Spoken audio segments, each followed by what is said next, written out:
Hey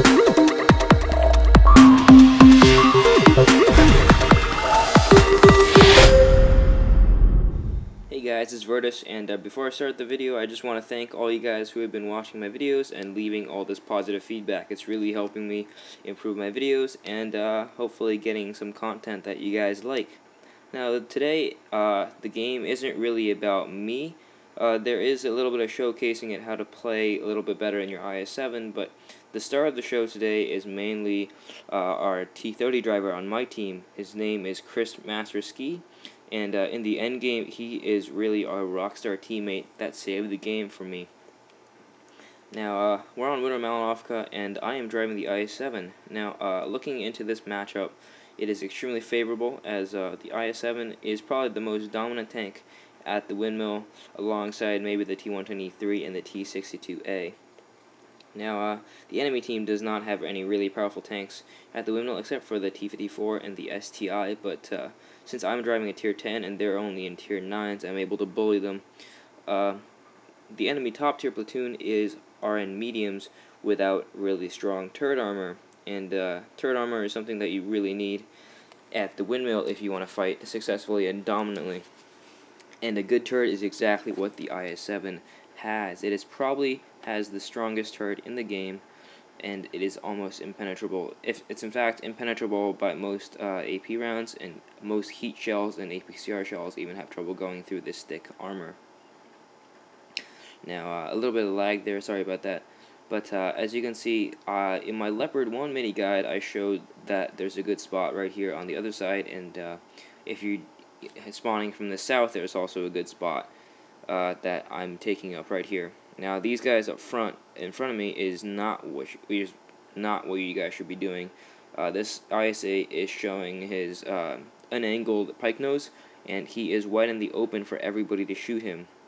That is how you die within 5 seconds of the windmill, because everybody just focus fires the easiest target, and we're sitting out in the open. That's exactly what happens. Now, while I was talking, I just made two really lucky shots there. First, I get a really high pen roll with my APCR round into the upper plate of the Jagdpanzer E100, and the next shot goes into the weak spot of the T32, which is extremely small.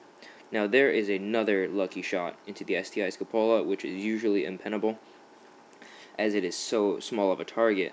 Now, I see that the 3 mediums have flanked around, and that's what you should try to do if your tank isn't really effective at the windmill and the enemy team has something like an Is7, like me.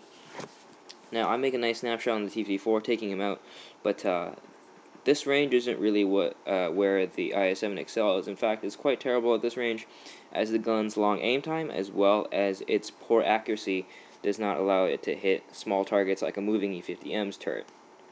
Now, I see that the enemy team are doing the right thing by pushing up, as half of our team is distracted with their mediums. Fortunately, I am able to pull off some nice shots into the Jagdpanzer, 1 APCR into his upper casement, and I'm able to finish him off with an HE round into his little cupola up top. That was also a pretty nice snapshot. Now, we are not looking very good here.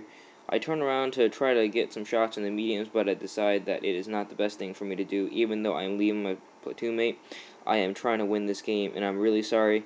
I know you're watching this video, but I really had to turn around and deal with the 2 guys, because when you're caught in a crossfire situation, what you want to do is really push through one flank as quick as possible and get yourself out of that crossfire, or else you're going to be always showing one weak spot to one of your enemies, and you are going to get penetrated and taking damage. Now, this T30 has found a nice spot, hiding behind some wrecks and a rock. Now, this E100 has his turret turned the wrong way, making it flatter for the enemy, and that is why he goes down. Now, I'm going to be using a tactic here called a face hug, and that is probably the technique that you need to master when you're driving the Is7 to be successful, as I don't see enough people doing this, but if you're going right in their face and they don't have the gun depression to shoot your weak spot, which is your lower plate, the enemy will have almost a 0% chance of penetrating you, as your turret is so strong. And I load APCR here just to make the shot count on the upper plate of the STI, but I got a shot on the lower plate, which is weaker, so that's what I go for. Now, I look back and I'm extremely surprised, as this T-30 has held off 3 enemies, and they are all medium tanks. Unfortunately, the FE has decided to do the right thing, which is push up, and I get an extremely low roll of 380 there. My average is around 460, which should have taken him out.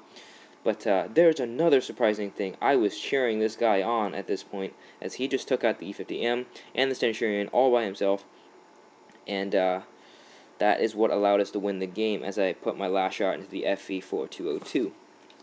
Now, that was a first class master badge, 4.7k damage, and this is the real Rockstar of the show, the T-30 on my team, Chrismasterski. Thank you so much. We carried this team completely. And my platoon mate as well held off some extremely powerful medium tanks as long as possible, allowing me and this T-30 to win the game. Now, the enemy platoon also played a really nice game, but unfortunately, my team was slightly better, and that's why we came on top with a victory.